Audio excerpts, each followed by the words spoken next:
Hello दोस्तों, स्वागत है आपका हमारे YouTube चैनल हाईटेक ज्ञान में। मैं हूं आपका दोस्त हिमांशु हरबोला। दोस्तों 15 अगस्त के उपलक्ष्य में हमारे शोरूम को कुछ इस तरीके से सजाया गया है। 15 अगस्त 1947 वह तारीख है जो भारतीय इतिहास में सुनहरे अक्षरों के साथ अंकित है। यह वह दिन था जिसके बाद पहली बार भारत के लोगों ने एक स्वतंत्र देश में सांस ली। यह वह दिन था जब भारत के लोगों को उनके वाजिब अधिकार मिले, या फिर यूं कहें तो यह वह दिन था जिस दिन इस देश की मिट्टी, धूल, नदियां, पहाड़, जंगल, आबो हवा और बच्चा बच्चा आज़ाद हुआ। या सीधे शब्दों में समझें तो हमारे देश के भारत को इसी दिन 200 साल के अंग्रेजी हुकूमत से आज़ादी मिली थी। मगर इस एक आज़ादी को पाने के लिए हमने बहुत बड़ा संघर्ष किया। इसके लिए कई लड़े, कईयों ने हुकूमत के अत्याचारों का सामना किया, कईयों ने चोटें खाई, कई शहीद हुए, कईयों ने मुस्कुराते हुए फांसी के फंदे को चूम कर गले से लगा लिया, तो कईयों ने अपना पूरा जीवन, अपनी पूरी जवानी इस आज़ादी को पाने में झोंक दी। भारत माँ के इन सच्चे सपूतों के त्याग तथा बलिदान के कारण स्वतंत्रता का सपना साकार हुआ। भारत के मिट्टी के लालों और ललनाओं को इसी सरफरोशी की नीयत की वजह से ही आज हम सब सिर उठाकर खुली हवा में लहराते हुए तिरंगे को देख पा रहे हैं। तभी तो 15 अगस्त 1947 का जिक्र होते ही गर्व से हर भारतीय का सीना चौड़ा हो उठता है। प्रत्येक वर्ष भारत में इस दिन लाल किले के प्राचीर से देश के प्रधानमंत्री तिरंगा फहराते हैं।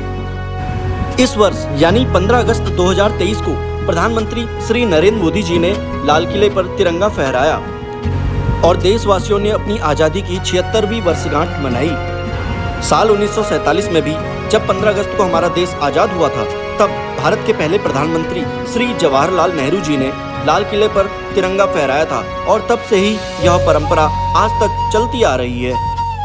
इस दिन देश के प्रधानमंत्री न सिर्फ लाल किले पर राष्ट्रीय ध्वज फहराते हैं, बल्कि इसके बाद वे पूरे देश को लाल किले से संबोधित भी करते हैं। इस दौरान प्रधानमंत्री का पूरा भाषण टीवी व रेडियो के माध्यमों से पूरे देश में प्रसारित किया जाता है। वहीं भारतीय वायुसेना के विमान पूरे आकाश में अटखेलियां करते हुए उसे तिरंगे के रंग में सराबोर कर देते हैं। भारत के कोने कोने से तो लोग आते ही हैं, इसके साथ ही साथ विदेशी सैलानियों का भी अच्छी खासी भीड़ लाल किले पर उमड़ती है। भारतीय स्वतंत्रता दिवस को लेकर रंगारंग कार्यक्रम का आयोजन सिर्फ लाल किले तक ही सीमित नहीं रहता है, बल्कि इस दिन देश भर में इस राष्ट्रीय पर्व को बड़े धूमधाम से मनाया जाता है। सरकारी कार्यालयों समेत स्कूल व कॉलेज में भी तिरंगा फहराया जाता है। शिक्षण संस्थानों में बच्चों व अभिभावकों के बीच मिठाइयाँ बांटी जाती हैं तथा रंगारंग कार्यक्रम का आयोजन किया जाता है। कई बच्चे इस दौरान 15 अगस्त पर भाषण देते हैं, तो कई नाटक, गीत संगीत सहित अन्य कलाओं के माध्यम से इस दिन को यादगार बनाने की कोशिश करते हैं। इसके अलावा सरकारी दफ्तरों में भी इस दिन राष्ट्रीय ध्वज फहराया जाता है। सरकारी व निजी कार्यालयों में इस दिन अवकाश होता है। स्वतंत्रता दिवस का हर भारतीय के लिए विशेष महत्व सिर्फ इसलिए ही नहीं है क्योंकि इस तारीख को उनका देश आज़ाद हुआ था, बल्कि इसलिए भी है क्योंकि इस दिन के बाद ही पहली बार उन्हें उनके मौलिक अधिकार मिले, जैसे कि शिक्षा का अधिकार, न्याय का अधिकार आदि। यह दिन देश भर के लोगों के अंदर एक राष्ट्रवादी भावना पैदा करता है तथा भारत जैसे विविधता भरे देश में उनके अंदर एक राष्ट्र की अवधारणा के साथ एकजुट रहने की प्रेरित करता है। यह महज एक राष्ट्रीय पर्व नहीं, बल्कि हमारी तरफ से उन वीर सपूतों को श्रद्धांजलि भी है जिन्होंने इस देश को आज़ाद करवाने में अपना तन, मन और धन सब कुछ त्याग दिया। फिर चाहे वो रानी लक्ष्मीबाई हो, शहीद भगत सिंह हो या फिर राष्ट्रपिता महात्मा गांधी। इन सभी का सपना एक आज़ाद भारत था और आज हम उनके सपनों की दुनिया को हकीकत की आंखों से देख रहे हैं। सीधे शब्दों में कहें तो हम उनके सपनों की दुनिया में जी रहे हैं। यह दिन इस बात की भी मिसाल है कि किसी भी लक्ष्य को अगर सच्चे दिल से चाहो तो उसे प्राप्त करना असंभव नहीं। यह दिन इसलिए भी खास है क्योंकि इससे हमारी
को संबोधित किया।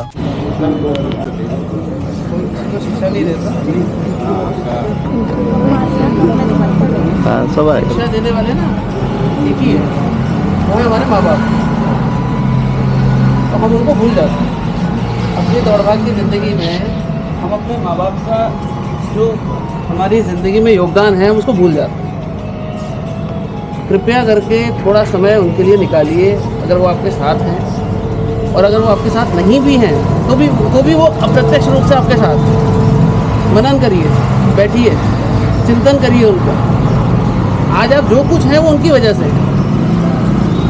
आप मनन करेंगे, आप उनको सम्मान देंगे तो कल को आपके बच्चे अच्छे संस्कार सीखेंगे। आप किसके लिए काम कर रहे हो? अपने लिए नहीं कर रहे हो, अपने बच्चों के लिए कर रहे हो, आगे वाली पीढ़ी के लिए कर रहे हो। तो कृपया करके थोड़ा सा समय अपने घर के लोगों के लिए निकालिए। 5-10 मिनट घर में कोई बुज़ुर्ग होंगे, उनके साथ बैठिए। आपको सीखने को मिलेगा, उनको संतुष्टि मिलेगी, और जो उनको संतुष्टि मिलेगी ना वो आपकी तरक्की बहुत आगे बढ़ाएगी, आपको बहुत आशीर्वाद मिलेगा। आपके कई सारे ऐसे रास्ते होंगे, ऐसी बाधाएं होंगी, जो दरवाजे बंद दिख रहे होंगे आपको, वो खुलते हुए नजर आएंगे। तो आपको कहीं और नहीं जाना है, आपके अपने घर में, परिवार में नहीं है तो उनका चिंतन करिए। उन्होंने कितने संघर्ष करे, आप जिस लायक आज हैं वो किसकी बदौलत है? अपने बड़ों की बदौलत है, और तो किसी ने कुछ नहीं किया। बड़ों ने अपने बच्चों के लिए हमेशा किया। उस योगदान को समझिए ज़रूर। बहुत सारी चीज़ें होती हैं, कई बार बच्चे ठीक है, घर वाले कुछ और कह रहे होते हैं, बच्चे कुछ और कह रहे होते हैं, उसे जनरेशन गैप कहते हैं। लेकिन इसका मतलब ये नहीं कि हम उनका मान सम्मान करना चाहिए। आज हम जो कुछ हैं, जो हम कुछ करने लायक हैं, आज हम शरीर से स्वस्थ हैं, काम कर पा रहे हैं, हाथ पैर सलामत है, दिमाग सलामत है, सोच पा रहे हैं, काम कर पा रहे हैं, जो कुछ भी कर पा रहे हैं आज वो उनकी बदौलत है, हम और किसी की बदौलत नहीं है। तो कृपया करके अपने घर में जो बैठे हैं या जो नहीं हैं उनका चिंतन करिए। उन्होंने क्या किया था, क्या संघर्ष किया था, उस चीज़ को याद कीजिए। जब आप अपनी जड़ें याद रखेंगे कि कहाँ से उठ के आए थे, तो आप कभी भी ठोकर नहीं खाएंगे। ज़मीन से ऊपर उठ गए तो मुँह के बल गिरोगे, पैर ज़मीन पे ज़रूर होने चाहिए। ये आपको कहीं कुछ सीखने जाने के लिए अपने घर में सीखिए। एक ये परिवार है, एक आप जहाँ रह रहे हैं, जहाँ से आप बड़े हुए हैं, जिस लायक आज कुछ भी काम कर रहे हैं, कहीं से भी करके आए हैं, कहीं भी करने जाएंगे आगे, कोई भी ताउम्र से बुरा नहीं है। लेकिन अपने परिवार से सीखिए। अपने परिवार के लोगों ने इतना कुछ ऐसा किया होगा जिस वजह से आज आप अपने काम कर रहे हैं, चीज़ें ठीक कर रहे हैं, अपने परिवार को संभाल रहे हैं, कुछ कर रहे हैं, इसी वजह से कर रहे हैं कि किसी ने आपके परिवार में ठीक काम किया होगा, उसके आशीर्वाद हैं, उन्होंने अच्छा सोचा होगा अपने लिए भी, समाज के लिए भी, दूसरों के लिए भी। तो आप एक अच्छा काम कर पा रहे हैं, हाथ पैर सही है, आप कुछ भी कर पा रहे हैं। किसी को तकलीफ है तो ये भी नहीं सोचना चाहिए तकलीफ शायद बड़ी हो सकती थी, प्रभु कृपा से, बड़ों के आशीर्वाद से इतनी ही है।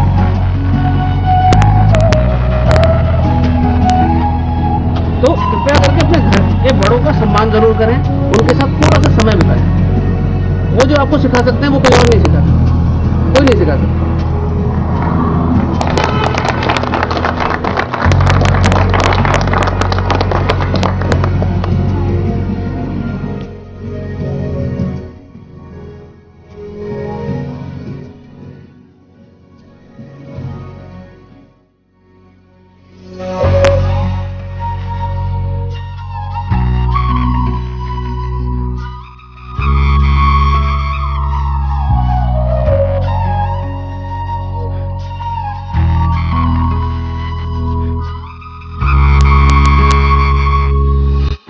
अंत में अल्लामा इकबाल की 4 पंक्तियों के साथ इसे अंत करना चाहूँगा। यूनान ओ मिस्र ओ रुमा सब मिट गए जहाँ से, यूनान ओ मिस्र ओ रुमा सब मिट गए जहाँ से, अब तक मगर है बाकी नामो निशां हमारा। कुछ बात है कि हस्ती मिटती नहीं हमारी, कुछ बात है कि हस्ती मिटती नहीं हमारी, सदियों रहा है दुश्मन दौरे जमा हमारा, सारे जहाँ से अच्छा हिंदुस्तान हमारा, हम बुलबुलें हैं इसकी यह गुलसितां हमारा। जय हिंद, जय भारती।